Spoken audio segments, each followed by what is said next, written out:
Welcome to the CPG Guys podcast. Your hosts, Shri Rajagopalan and Peter V. S. Bond, explore how brands and retailers engage consumers in an increasingly digitally driven world. And now, here are the CPG Guys.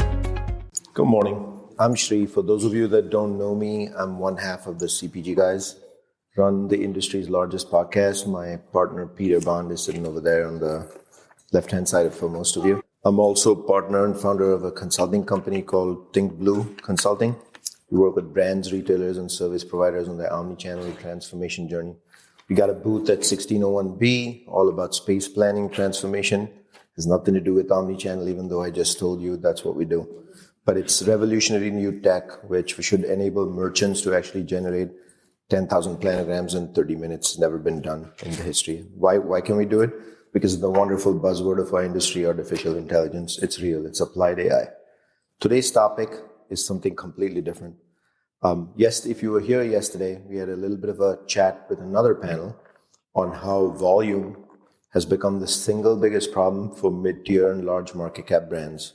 So for any of you in an agency representing a brand, if you're from a brand, your last 18 months, still distinctly remember the day, March 18th of last year when I worked for General Mills as president of sales. So I was a client of Nielsen. When the Nielsen IQ Sunday night report came, it was the first time in 3 years that volume declined. We had never seen that in 3 years. Why? Because we had taken a lot of price increases and we were really chasing dollar growth and we weren't paying attention to volume. But dollar sales got arrested, dollar share got arrested, and actually the decline started. Why? SNAP dried up, EBT dried up, and then the government assistance checks dried up. Lo and behold, 18 months have passed by and a brand's single biggest challenge. Now you talk to any large and mid-market cap brand at any retailer, doesn't matter. Maybe Costco is a rare exception just because they deal in big pack sizes. And brands and presidents as well as CEOs will tell you the same thing. I'm losing households. And I've lost households who've traditionally been very loyal to me. And my number one priority is how do I bring them back? How do I bring new to brand? And retailers are thinking the same thing. How do I bring new to retail so that they can capture market share of retail in the zone that the store operates, one store at a time? That's our backdrop for today's conversation. And it's really about from inspiring a shopper, a customer in the retail eyes, all the way to activation at the end of the day.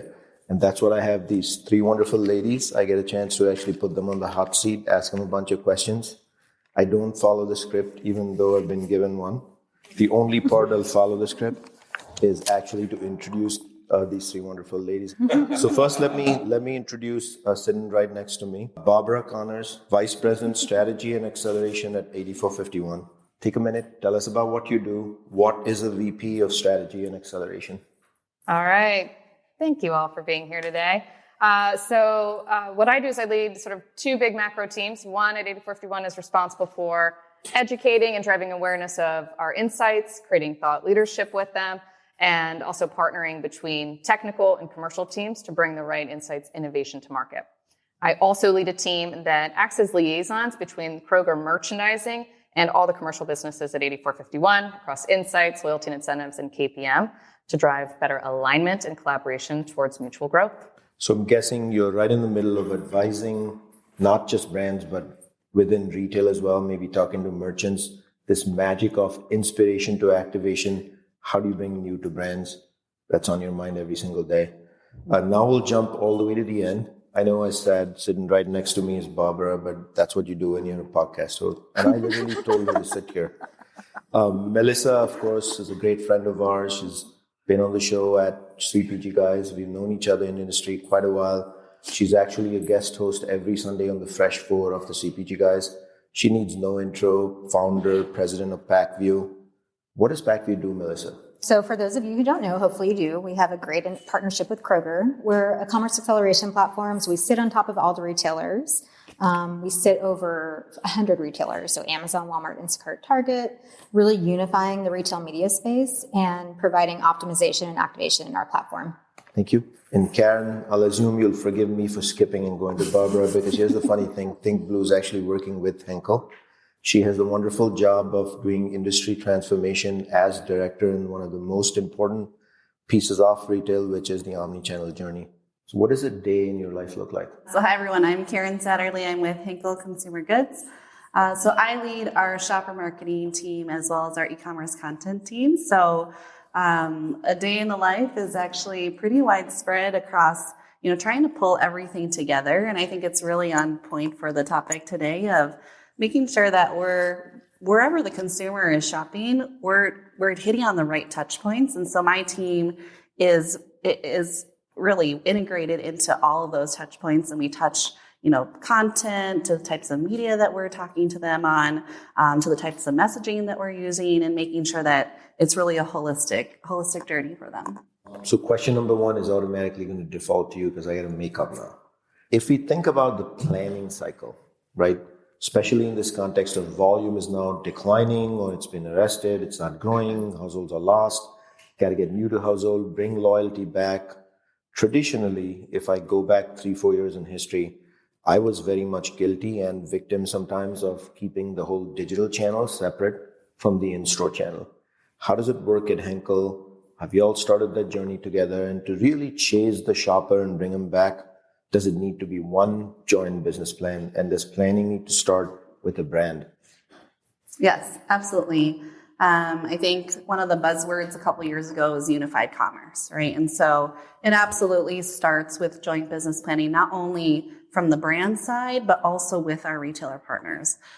So one of the key pieces that we've been doing is joint planning across media. So it's not, even though my team focuses on the shopper side, which includes retail media, we work really, really closely with our national media team as well, just to make sure that we understand who's doing what. And that space is kind of converging, right? Retail media networks, they're expanding into different parts of the funnel. And so we want to make sure that we're not overlapping in the types of things that we're executing on, and then also pulling that all together in the store as well.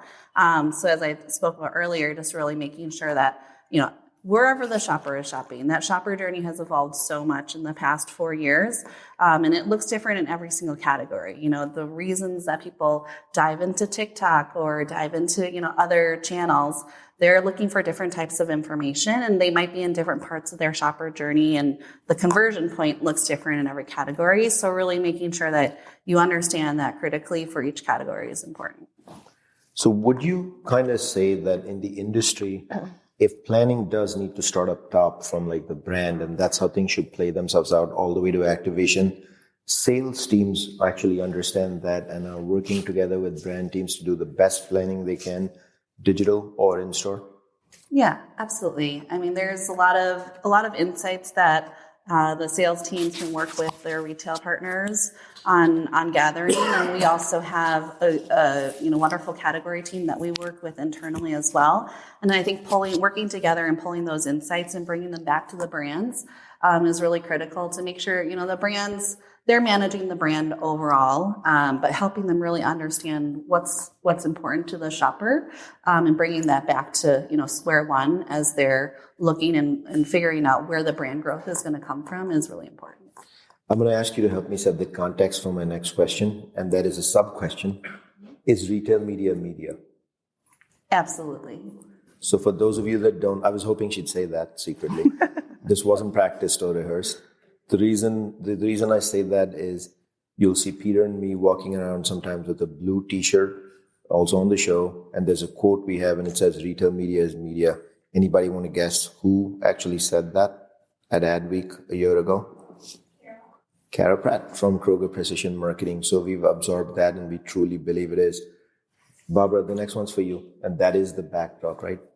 If retail media is genuinely media, I'm thinking about the word inspiration. Yep. Inspiration in simple English, Webster's dictionary would be inspire. You guys do a pretty good job of that around the holiday season, seasonality, Halloween. There's so many occasions, Super Bowl. What does the word inspiration mean to you? And how does inspiration, especially these times, if you got to bring new to brand, inspiration is one of the best methodologies a brand marketer can get to bring someone new to brand. How is that done? What does that word mean to you? And what's the role of retail media in that journey, inspired to activation? Yeah.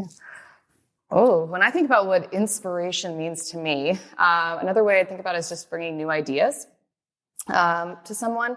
And one of the sort of like shifts that's happened is now 60% of customers say that they actually like to go to retailer sites and apps for inspiration for their shopping lists. This is actually a higher percentage than shoppers who say that they go to social media or old school cookbooks. So this means that people are coming to retailer sites not just for transactions, but also for content. And what retailers have a unique opportunity to do is really like reduce the friction and the effort that it takes from someone to go from an idea to then items in their cart. I think the challenge that we all face is that there are several other things that are happening at the same time. One is that the number one reason why people go to e-commerce today instead of shopping in stores is for convenience. The other is that financial pressures are still really high. Still roughly 2/3 of customers say that they're highly concerned with the rate of inflation that exists today. So they're constrained in terms of their budget. And then the other is that 72% of shoppers, when they start to build their e-com basket, do it on their phone. And so this means that in the eyes of the shopper, the digital aisle is actually much more constrained than the physical one. So while we have customers that are coming to retailer sites for inspiration, the challenge then for brands to make sure that you then capture attention and can keep it of shoppers while they're on the site. There are a couple ways I think that you can really do this. And one is just continuing to focus on the content that you create as being a way to provide expanded value to shoppers.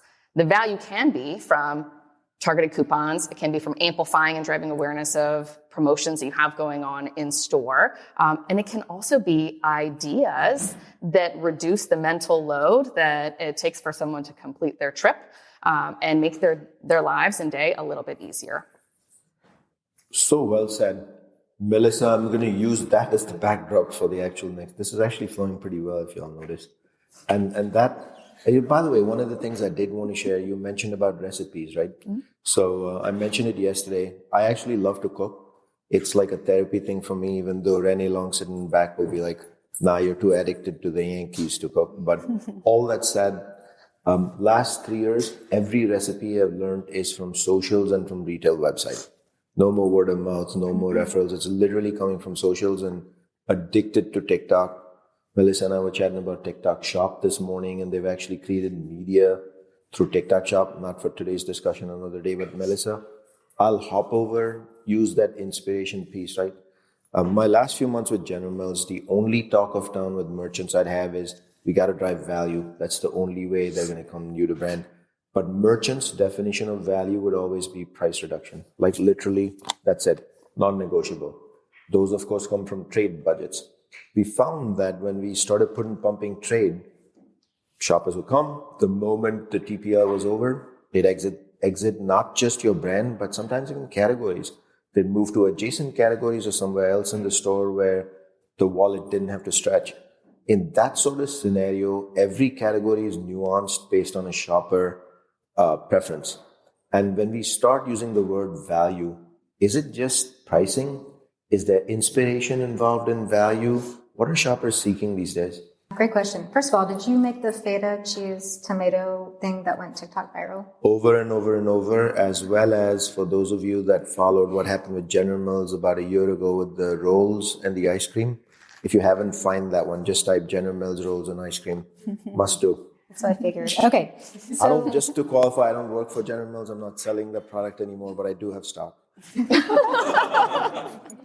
Well, first, I think we all agree customers are less and less loyal on the brand, and they're more loyal to needs and even trends from TikTok. So they're seeing things in social. I know you had a stat that's interesting. I am off the rails on that because I'm like a big TikTok follower, and I find all these trends that I like to buy. But with the macro environment, with inflation, people are very price sensitive, and so these are some of the challenges. But what can brands do? So 3 things. And I'm old, like Shri. We both had birthdays recently, so I'm going to reference my notes a little bit. So one is just quick I'm insight. not old. She claims she is. Yeah. We can have a contest. So quick insight to action based on the analytics that we're looking at. So anyone in this room use magnesium for sleep aid? And this is a recent trend, right? So we work with this gummy vitamin company that is a melatonin. And melatonin was the most popular keyword for a long time. And all of a sudden, trending was magnesium.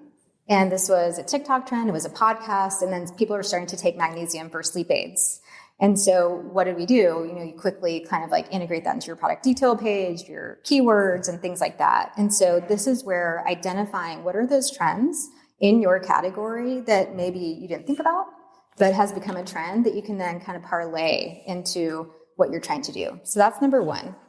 Number two is finding new customers. And so this is where it's helpful to have automated software. I don't know where we could find that. But there is software or keywords that you could be finding that you may not typically convert on or rank for that may be appropriate for your brand. And so being able to find these new customers based on kind of this constant parsing of what are the new keywords that you can be looking for. And then the last one is deal days. So today is the start of Amazon Prime Day. Has anyone bought anything yet? I already see a hand. Good shopper over there. People are just really kind of thinking about deals all the time, and especially this inflation. And so they're kind of being, programmed to buy a deal. So what can we do about this? And it's not just Amazon, so that every retailer is now on their gravy train of deals. It's retargeting. So getting your customers to buy on your deal, but then retargeting them. So this is really great about audience information that we have through DSPs, through the great audience data that Kroger has, but making sure that you're retargeting your customers who are buying on your deal to subscribe to your products, to maybe buy different categories of your products. So get those people in your database, get them buying your products, but how do we get those sticky customers to keep coming back not on deal? That's something I like about the pet category. There's this stat where dog food, it's like 85% subscribe and save, like Chewy. Everyone loves it. But cat food, did you know that you change your cat food all the time? I didn't know that.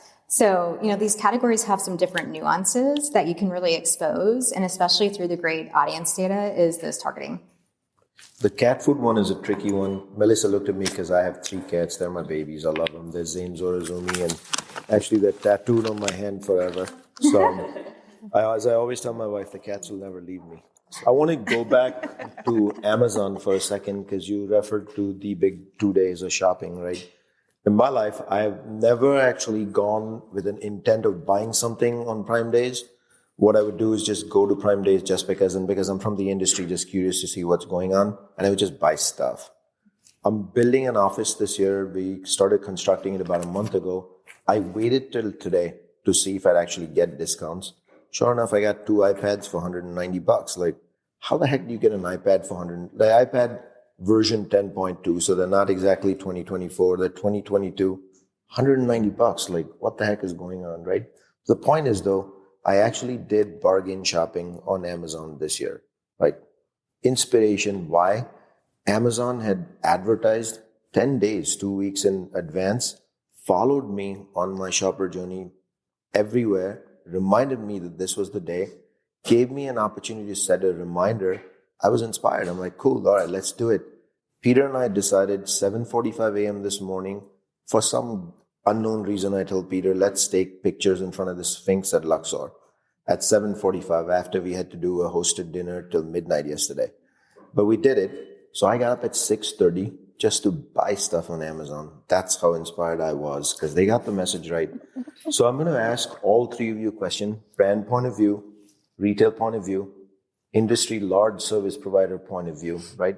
Let's look at the rest of this year, and most of the rest of this year is going to be spent on planning and getting the plans right for 2025, whether you're a brand, retailer, or a journey of a service provider.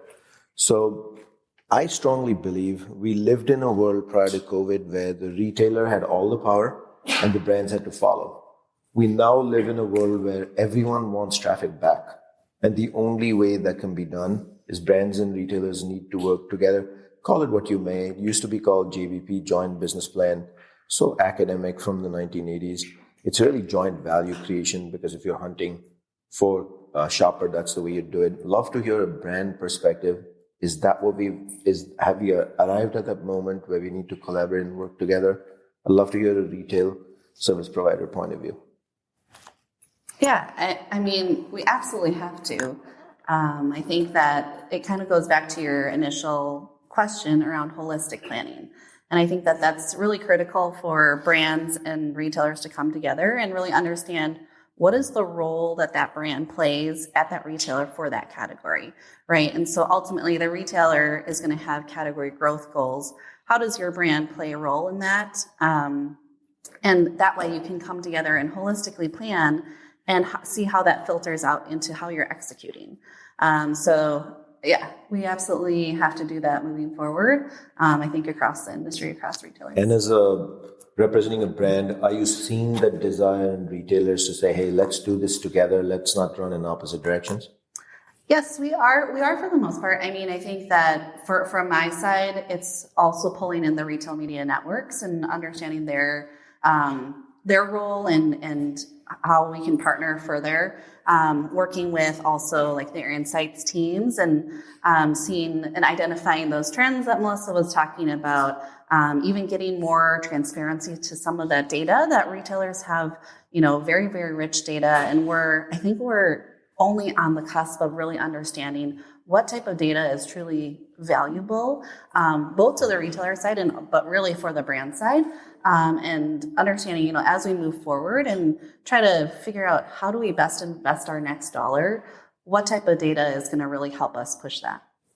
So let me flip it over to you, Barbara. Mm-hmm. So as a retailer, have we reached a point where brands have gotten savvy enough where retail media is not a sales thing anymore, lower funnel only, and doing the right thing, which is it's about media and it's about brand purpose? Have we reached that pivot point in the history where brands have now actively gotten involved in retail media to drive brand purpose at retail? I think overall, we're still pretty early in the journey of understanding how shopper behaviors are shifting and how to take advantage of all the capabilities that are available to us now to drive an omnichannel experience for shoppers. So I think we're all on the same journey together. There are sort of three things I'd focus on in terms of things that we could do differently to partner together. One is just learning together.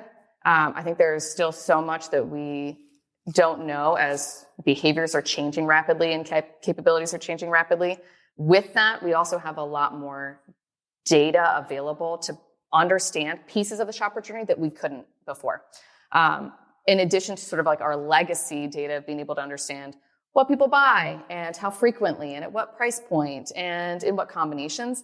Through digital data, we now have the ability to understand, as people are engaging with our e-com platforms, what's the order that they add items to their basket? And how long does it take for them to complete their trip? What are they searching for as they're doing it? And how do they engage with the site along the journey? And all of this gives us new information to be able to use together to create different experiences for shoppers that could come through in terms of the site experience, merchandising, and retail media. The second piece is that in the sort of landscape shift that we have right now, we need to all work together to help ensure that the shelf works harder so that we are all less reliant on promotions and deals to drive sales. And the third is partnering together around innovation. I think we all have an opportunity to transform how we launch and support innovation in an omnichannel world. It is still much harder for shoppers to stumble on new items when shopping online than they are walking through an aisle in store. And with new capabilities and creative thinking and partnership, I think we all have an opportunity to test different ways to bring fun and joy and awareness and inspiration into the digital shopping experience so that we can support innovation to drive as much trial and awareness for those that are shopping online as those who have historically shopped in store and continue to do so. Thank you so much. I mean, it's heartwarming to hear that, it's heartwarming to hear the collaborations, or I've heard both of you say the collaborations happening and it's joint planning and brand purpose and mission should be number one. Can I flip the question and ask you, merchant side of the fence? Yeah. Would merchants agree? With everything I just said? Yeah. 100%. Best case scenario. So Melissa, all roads, retail media lead through Pacvue. You work with brands, you work with retailers, you work with all RMNs. How do you feel about collaboration? Have you arrived at that moment? Are you seeing it? Seeing it, yes. What Barbara explained is like this vision that's beautiful, the first point around insights.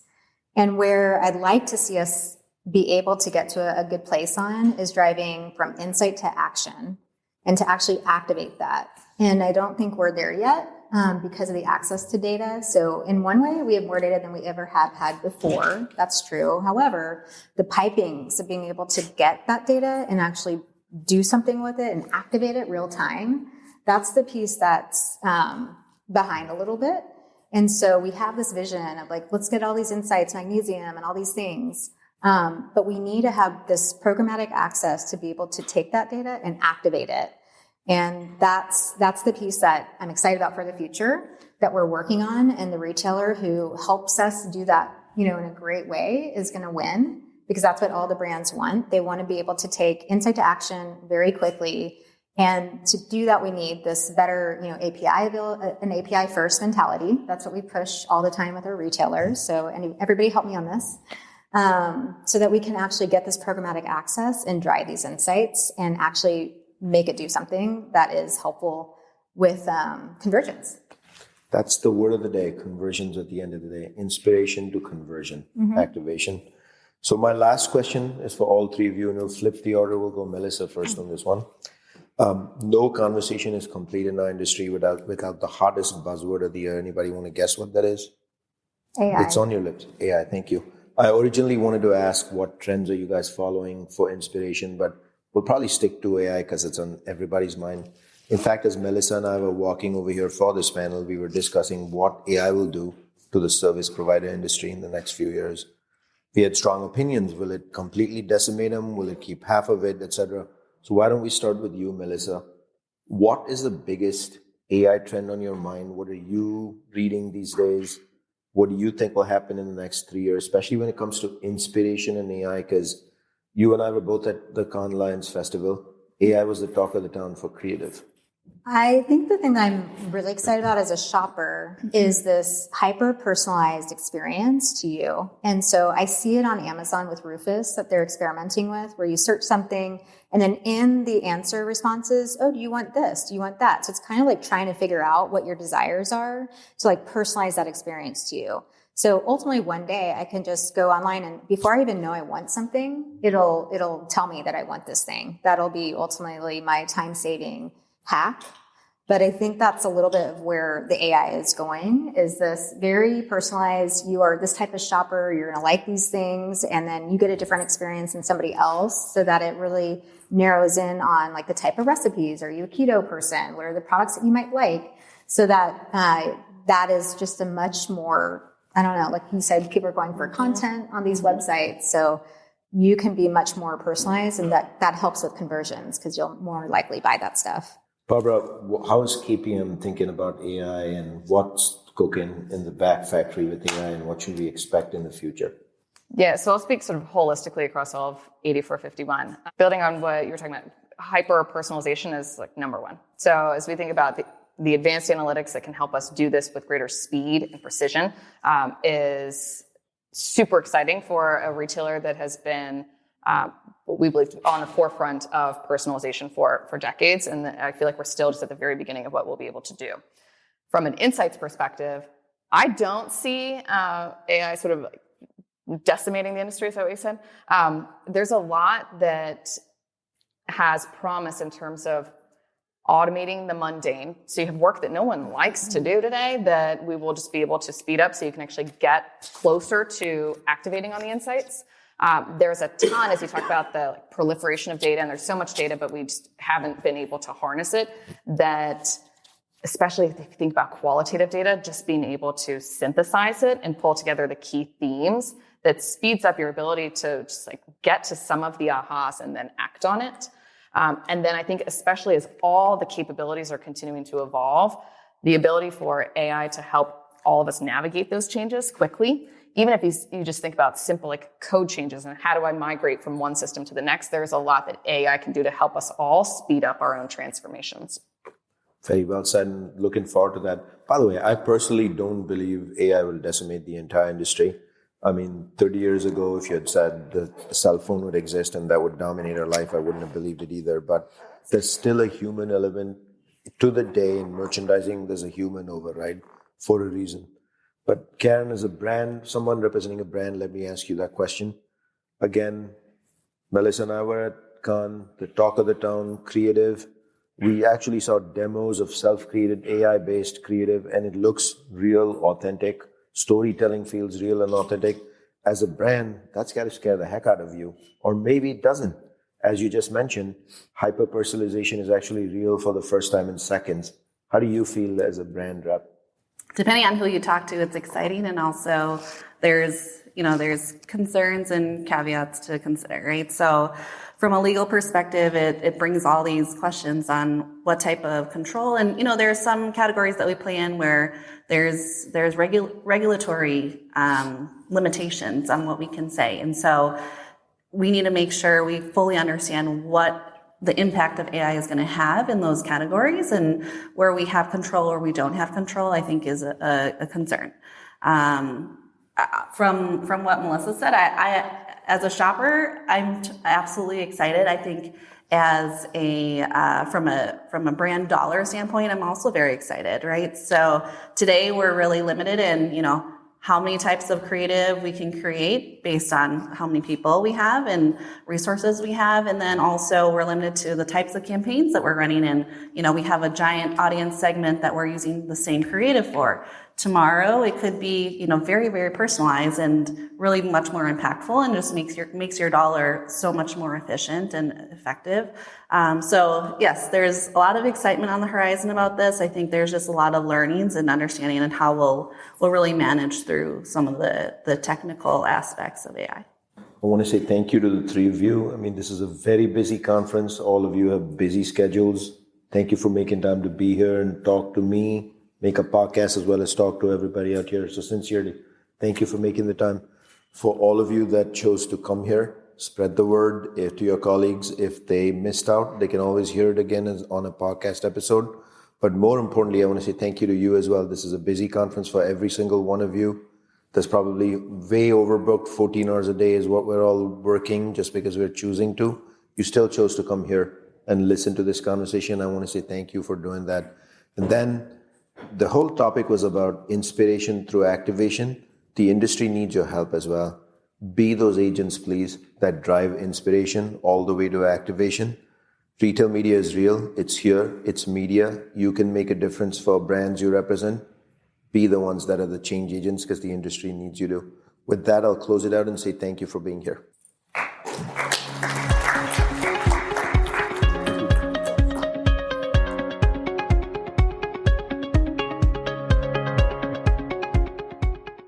The content in this podcast episode is provided for general informational purposes only. By listening to our episode, you understand that no information contained in this episode should be construed as advice from CPG Guys LLC or the individual author, hosts, or guests, nor is it intended to be a substitute for research on any subject matter. Reference to any specific product or entity does not constitute an endorsement or recommendation by CPG Guys LLC. The views expressed by guests are their own, and their appearance on the program does not imply an endorsement of them or any entity they represent. The views expressed by CPG Guys LLC do not represent the views of their employers or the entity they represent. CPG Guys LLC expressly disclaims any and all liability or responsibility for any direct, indirect, incidental, special, consequential, or other damages arising out of any individual's use of, reference to, or inability to use this podcast or the information we present in this podcast.